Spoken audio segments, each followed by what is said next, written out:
লবণ আর হলুদের গুঁড়োটা আমি খুব ভালোভাবে হলুদটা মাছের মধ্যে মাখিয়ে নিচ্ছি। কড়াইটা আমি উনুনে বসিয়ে নিয়েছি, কড়াইটা গরম হয়ে গেছে, আমি তেলটা দিয়ে দিচ্ছি। এবার আমি মাছগুলো দিয়ে দিচ্ছি।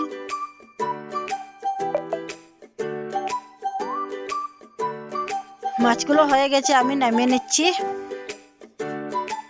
তার শিমগুলো যে রয়েছে এগুলো ফ্রাই করে নিয়েছি। ফ্রাই করে নিয়ে এবার আমি আলুগুলো আমার ফ্রাই করা হয়ে গেছে, আমি নামিয়ে নিচ্ছি।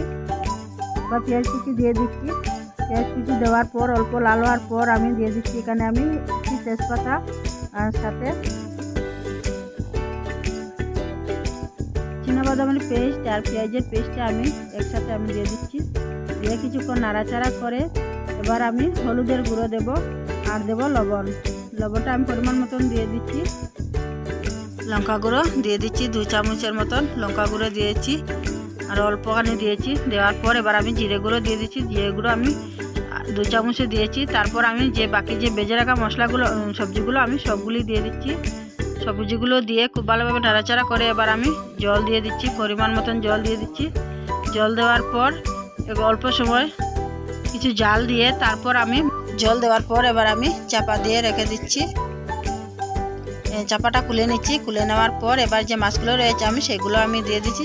মাছগুলো দিয়ে আমি মাছ দেওয়ার পর কিছু নাড়াচাড়া করে কিছুক্ষণ জাল দিয়ে তারপর আমি সবজিগুলো নামিয়ে নেব। সবজিগুলো হয়ে গেছে, আমি এবার নামিয়ে নেব। নামিয়ে নিয়েছি।